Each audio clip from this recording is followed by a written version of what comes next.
અમે લોકો રિયલ એસ્ટેટની અંદર સાંભળતા હોઈએ છીએ કે બધા બિલ્ડિંગો કન્સ્ટ્રક્શન ડિલે થાય છે, પ્રોબ્લેમ છે, ગમે તે પ્રોબ્લેમ બહાર નીકળે, કોઈકને લેબર નથી મળતું, ક્યાંક મટીરિયલ નથી, ક્યાંક પોલિસીમાં કંઈક ચેન્જીસ આવ્યો, ક્યાંક ડ્રોઈંગમાં પ્રોબ્લેમ આવ્યા.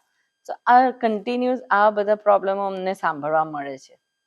તો એવરીવન બ્લેમ્સ એન્જિનિયર્સને, અને project is delay because of એન્જિનિયરના ભૂલથી.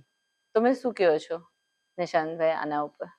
એને ચેલેન્જીસનો ઓવરકમ કરવા માટે જ્યારે બી કોઈ પ્રોજેક્ટ સ્ટાર્ટ થાય છે ત્યારે એની પહેલાં સૌથી પહેલાં એના કન્સલ્ટન્ટ્સ અને સ્ટેક હોલ્ડર્સની સાથે બેસીને એક માસ્ટર પ્લાન બનાવવો જોઈએ કે એ માસ્ટર પ્લાન ઉપર એક્ઝિક્યુશન સ્ટાર્ટ કરી શકાય. એ માસ્ટર ફાઇલ અને માસ્ટર પ્લાનમાં એક્ઝિક્યુશન સ્ટાર્ટ ટુ એન્ડ સુધીના દરેક ડ્રોઈંગ્સ એના ઇન્સ્ટ્રક્શન્સ અને ટાઈમલાઈન બધું મેન્શન કરેલું હોય તો પ્રોજેક્ટ ટાઈમલાઈનમાં પૂરો થઈ શકે.